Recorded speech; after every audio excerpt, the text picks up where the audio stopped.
ఎన్ని రోజులైనా తన అప్పు చెల్లించడం లేదని, ఎన్నిసార్లు అడిగినా స్పందన లేదని ఓ వ్యక్తి ఏకంగా అప్పు తీసుకున్న వారినే చంపాలని చూశాడు. వారు ఉంటున్న ఇంటికి నిప్పు పెట్టాడు. బెంగళూరులో జరిగిన ఈ కథనం ఇప్పుడు వైరల్ అవుతోంది. తన 5 లక్షల అప్పును చెల్లించలేదని ఓ వ్యక్తి తన సమీప బంధువుల ఇంటిపైన పెట్రోల్ పోసి నిప్పు పెట్టాడు.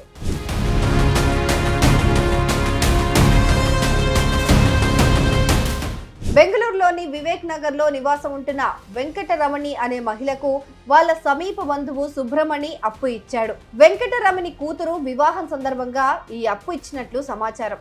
అప్పు తీసుకుని కూడా దాదాపు 8 ఏళ్ళు అవుతుందట. ఎన్నిసార్లు అడిగినా వారు అప్పు చెల్లించడం లేదు. ఇటీవల జరిగిన బంధువుల వివాహ కార్యక్రమాలను కూడా ఈ విషయం మళ్ళీ ప్రస్తావనకు వచ్చింది. ఇస్తాం కానీ ఇప్పుడు లేవని అంటున్నారు. వారి మాటలకు విసిగిపోయిన సుబ్రమణి ఎలాగైనా వారికి తగిన బుద్ధి చెప్పాలని అనుకున్నాడు.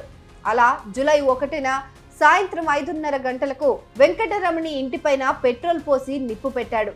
ఆ సమయంలో వెంకటరమణి ఆమె కొడుకు మోహన్ దాస్ ఇంట్లోనే ఉన్నారు. మంటలకు వారి కేకలు విన్న చుట్టుపక్కల వారు వెంటనే వచ్చి వారిని రక్షించారు. ఈ సీన్ మొత్తం అక్కడే ఉన్న సీసీటీవీ ఫుటేజ్ లో రికార్డ్ అయింది.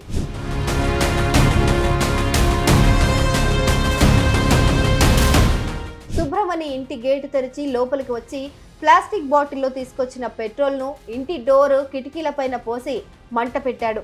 అయితే ఈ ప్రమాదంలో ఇంటి ముందు భాగం కిటికీలు ధ్వంసమయ్యాయి. దీంతో ఆమె స్థానిక పోలీస్ స్టేషన్లో ఫిర్యాదు చేసింది.